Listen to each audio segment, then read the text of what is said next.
नमस्ते, मेरा नाम है दिव्यांशु। क्राइम कथा के आज के इस एपिसोड में आपका बहुत स्वागत है।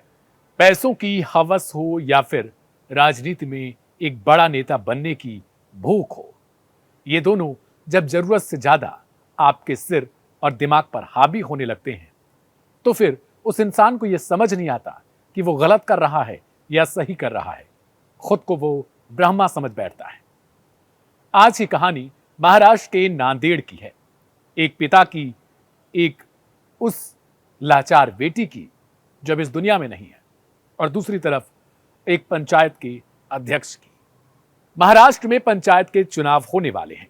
मई से जून के महीने में करीब इनके चुनाव कराए जाएंगे संभवतः। लेकिन उससे पहले वहां की राजनीति में कुछ नियम होते हैं। उन नियमों को आपको फॉलो करना पड़ेगा, अन्यथा आप उस चुनावी प्रक्रिया से दूर कर दिए जाएंगे। महाराष्ट्र पंचायत अधिनियम के मुताबिक अगर आपके पास 2 बच्चे से ज्यादा हैं तो आप सबसे पहले चुनावी प्रक्रिया में दाखिल ही नहीं हो सकते। आपका नामांकन ही नहीं भरा जा सकता, उसे रद्द कर दिया जाएगा। यह कहानी 6 साल की प्राची की है। प्राची जिसका कोई दोष नहीं था, जो अब तक इस बात से खुशी हुआ करती थी कि शायद उसके पिताजी चुनाव लड़ेंगे। बच्ची को तो इतना कुछ पता नहीं था।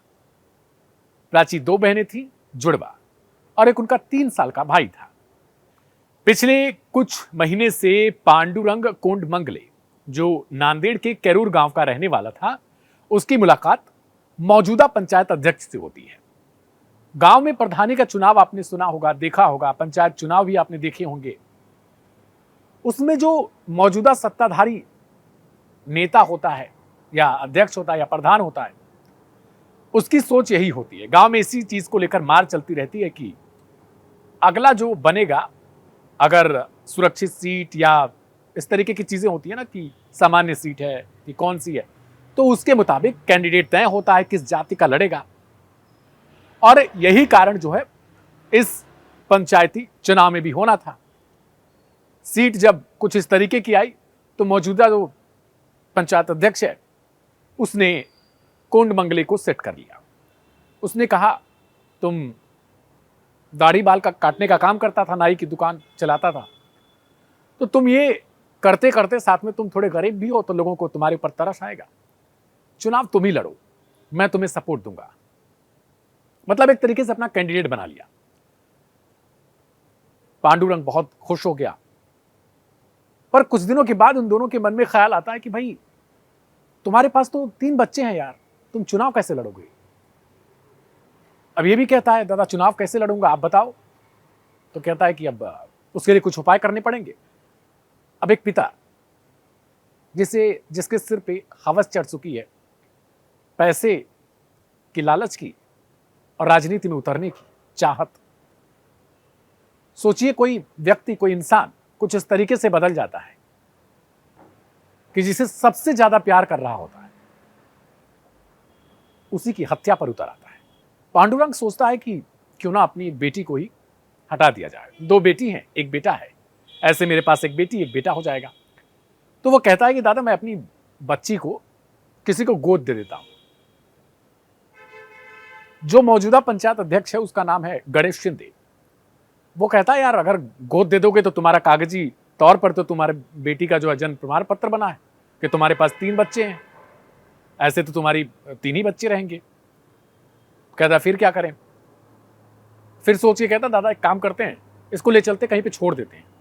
कहते छोड़ देंगे, क्या पता वो चल के आ गई, कहीं किसी ने गुमशुदा वगैरह की तलाश के चक्कर में ये पकड़ी गई।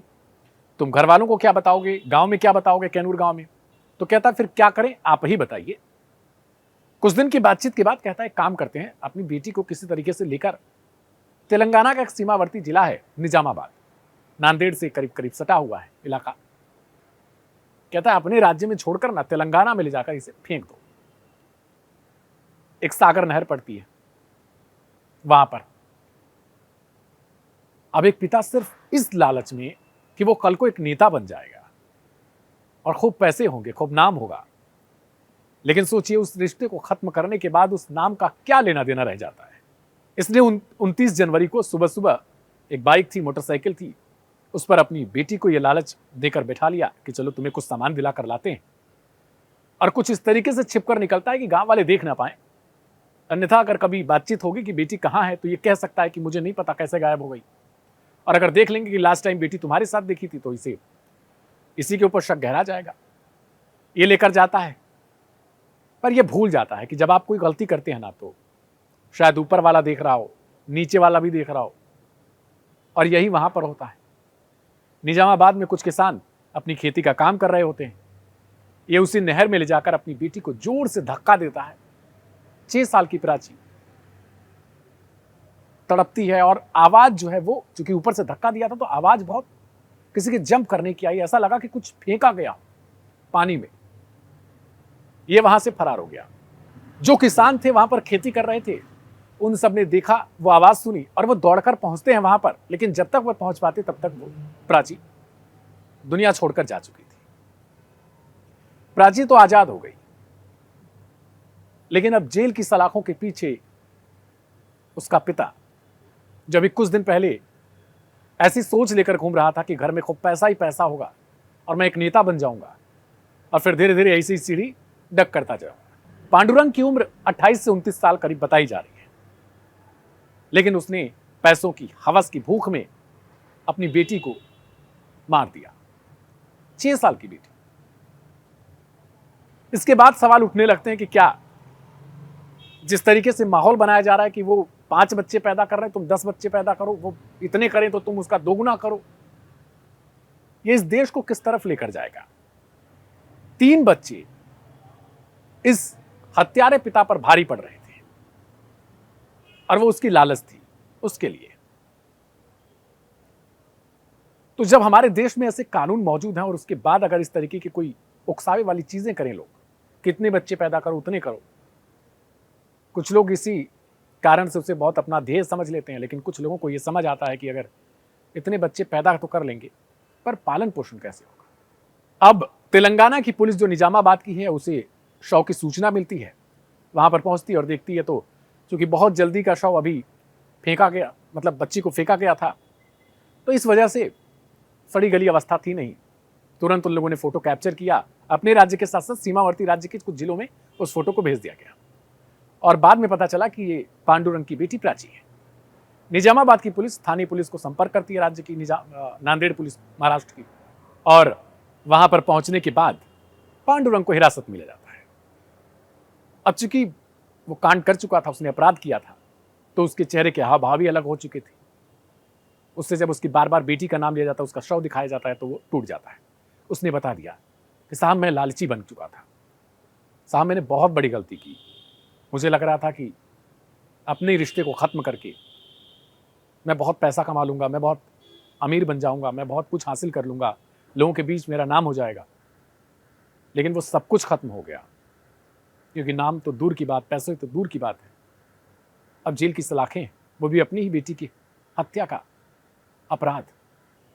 इस पूरी कहानी पर एक लाइन आप ये समझ सकते हैं, गलत इंसान के साथ रिश्ता हो या राजनीति, सबका एक ही अंजाम होता है। पहले इज्जत जाती है, फिर बारी जान की आती है। आज की क्राइम कथा में फिलहाल इतना ही। कल मिलेंगे रात 10 बजे एक नई कहानी के साथ। तब तक के लिए आप सभी को शुक्रिया।